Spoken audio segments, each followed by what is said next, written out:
Maka faidah yang keenam di sini yang bani ala hadis yang dhaif tadi.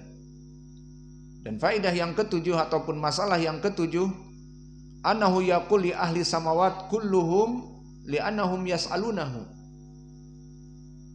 Maknanya bahwa dia mengatakan kepada seluruh malaikat di langit karena mereka menanyakan, "Madza qala rabbukum?" Apa yang dikatakan oleh Rabb kamu? Maka di sini Jibril seperti di dalam hadis yang diriwayatkan oleh Nawas ibnu Sam'an, qalal haqqu wa huwal aliyul kabir.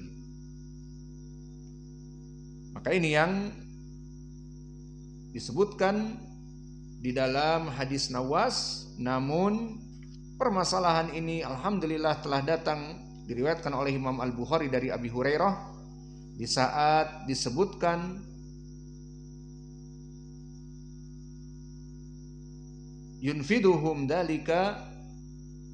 Kemudian Nabi Muhammad SAW membaca ayat ini. Adapun penjelasan di dalam hadis Nawas bahwa Jibril yang pertama kali mendengar mengangkat kepala dan dia nanti mengabari kepada seluruh penduduk langit, maka tafsir seperti ini kembali kepada hadis Nawas yang dhaif.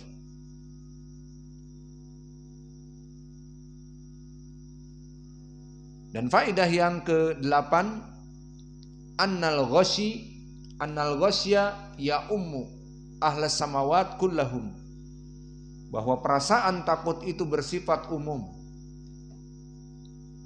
untuk penduduk langit dan begitu pun jelas untuk seluruh malaikat, bersifat umum, dan juga untuk makhluk-makhluk selain dari malaikat. Dan juga faidah ke-9, irtijaf as-samawat bikalamillah, ketakutannya langit dari ucapan Allah, dan ini pun bersumber dari hadis Nawas yang dhaif tadi. Dan faidah yang ke-10, anna Jibril huwaladhi yantahi bil wahyi ila haitsu amarahullah. Maknanya bahwa Jibril yang menyampaikan kepada seluruh yang di langit dan menyebabkan apa yang Allah perintahkan disampaikan. Dan ini pun bersumber dari hadis Nawas yang dhaif. Kemudian beralih asy-syekh kepada perkara yang lain. Faidah yang ke-11, zikru istiraqus syayatin, penyebutan tentang pencurian khobar oleh syaitan. Nah, di sini baru khobar yang sahih. Di dalam Sahih Al-Bukhari disebutkan bahwa mereka yastami'us sarh au fayastami'una mustariqus sama'. Maka para pendengar-pendengar mencuri ucapan dari apa yang diperintahkan oleh Allah. Maka ini baru benar, khobarnya sahih. Dan masalah yang ke-12, sifatu rukub ba'dhum ba'dha, disifatkan oleh hadis yang diriwayatkan oleh Imam Al-Bukhari, berarti sumbernya sahih, bagaimana Sufyan menceritakan rukub, di antara mereka saling naik menaiki. Maka syaitan yang paling bawah dinaiki oleh syaitan yang di atasnya dan terus sampai ke langit dan mencuri pendengaran, seperti disebutkan oleh Sufyan tadi di dalam hadis Al-Bukhari. Dan begitu pun dari masalah yang ke-13, irsalus syihab. Maka yang diinginkan dengan syihab di sini seperti meteor, yang mana dia itu akan membakar dari para pencuri khobar, dari para syayatin.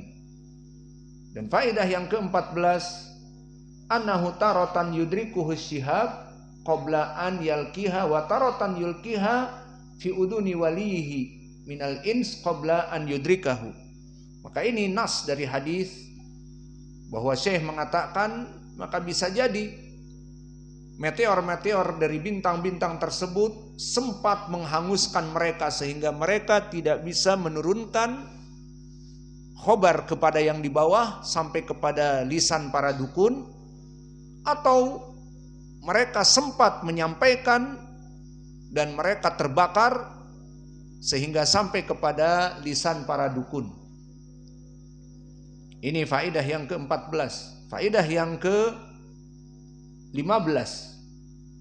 Qaunul kahin yasduku fi ba'dil ahyan.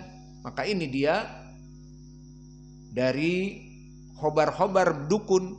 Bisa jadi kadang-kadang khobar dukun itu benar. Dan ini yang dijadikan fitnah oleh Allah. Saya pernah pergi ke dukun. Dia mengetahui apa yang akan terjadi pada diri saya. Misalnya bahwa pangkat saya akan berhenti di bintang 2 atau di bintang 7 atau yang lainnya. Ada bintang 7. Kalau bintang 7 nggak cukup pundaknya, ada 7 jadi ditambah. Maka bintang hanya 4 jenderal. Kalau bintang 7 ditambah 3 lagi tidak cukup dari bahunya. Maka di sini bisa jadi dukun itu memberikan ucapan yang benar, terutama kehilangan benda-benda yang bermanfaat. Maka datang kepada arraf. Coba kita tanya dukun itu, saya mempunyai permata di rumah kemudian hilang, dicari tidak ketemu, ada di mana? Akan diberitahu. Atau saya mempunyai mobil mewah, sekarang dicuri. Di mana sekarang? Sekarang di Abaisiat atau di Kota Baru, Ma'ruf. Di sana disimpannya. Kemudian dicek ternyata benar di sana. Maka bisa jadi dari ucapan-ucapan para dukun benar. Dari mana? Dari hadis tadi. Bahwa mereka menyampaikan kepada yang bawah kada wa kada.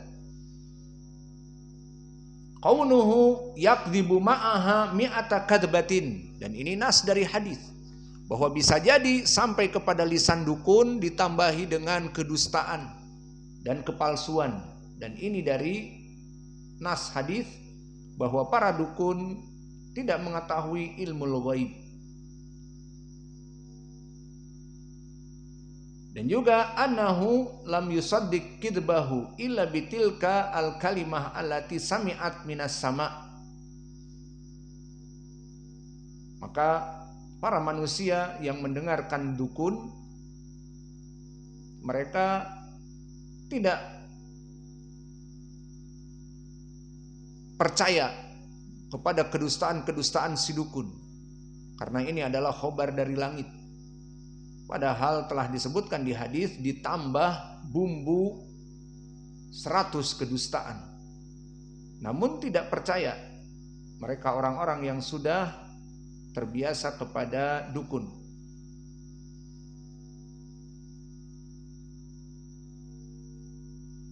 Maka faedah ke-18, qabulun nufus lil batil kaifa yata'allaquna biwahidatin wala ya'tabiruna bimi'ah.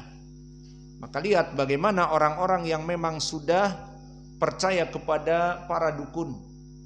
Sudah dijelaskan di hadis bahwa satu kebenaran dicampur dengan bumbu kedustaan 100. Namun mereka tetap mempercayai ucapan dukun yang penuh dengan kedustaan ini. Kaunuhum, faidah yang ke-29, at-tasi'atu asrata, ke-19. Kaunuhum yatalaqqa ba'duhum min ba'din tilka kalimah wa yahfadunaha wa yastadiluna biha. Maka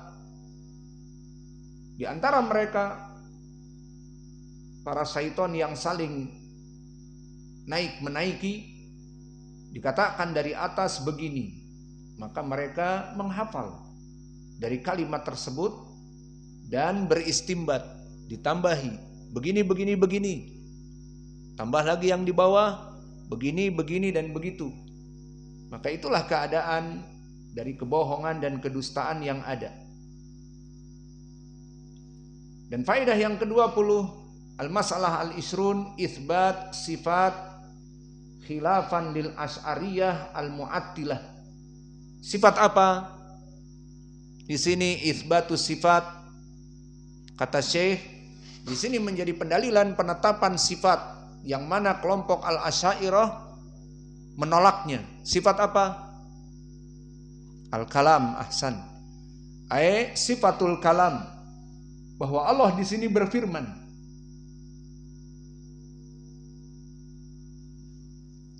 Dan juga sifat ulu, karena para syaitan naik dari bumi sampai ke atas untuk mencari dengar. Maka menunjukkan bahwa Allah itu di atas, iya apa tidak? Kalau Allah fi kulli makan, syaitan gak usah unggak-unggakan ataupun menaiki di antara mereka. Dan di saat mereka mencuri dengar, memberitahukan kepada yang di bawah, dan yang di bawah kepada yang di bawah lagi, dan terus sampai ke mulutnya para dukun. Kalau Allah, kata mereka yang berkuar-kuar di YouTube, Allah tidak di atas, Allah tidak di bawah, Allah tidak di kanan, Allah tidak di kiri. Bingung dia. Allah di mana? Maka kalau Allah maknanya di antara kita, tidak butuh syaitan naik-naik seperti itu. Cukup syaitan satu saja. Alhasil, inilah sifat yang dikatakan oleh Syekh yang ditolak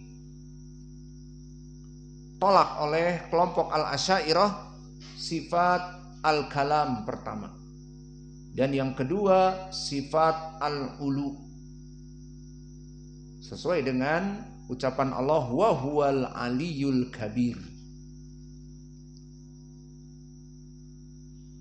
Dan faedah yang terakhir atau sebelum terakhir 21, anatilka ar-rajfah al-ghashi khaufan minallah azza wajal, bahwa ketakutannya seluruh malaikat dan makhluk, seperti di dalam hadis Nawas ibnu Sam'an dan hadis yang ada di Sahih Al-Bukhari, karena takut kepada Allah, bukan kepada makhluk yang lain. Dan yang ke-21, annahum yakhuruna sujjadan, bahwa para malaikat takut kepada Allah dan langsung bersujud dikarenakan mendengar firman Allah. Dan di sini sifat malaikat langsung bersujud bersumber dari hadis Nawas ibnu Sam'an yang mana sanadnya dhaif. Ayo murajaah, dhaif. Man fi sanadih? Awalan Nu'aim ibnu Hammad al-Khuzai, dan yang kedua tadlis al-Walid ibnu Muslim wa huwa mudallis wa yu'an'in fi kulli riwayatihi. Wa naktafi ila huna wa jazakumullahu khaira wa barakallahu fi ilmikum. Subhanakallahumma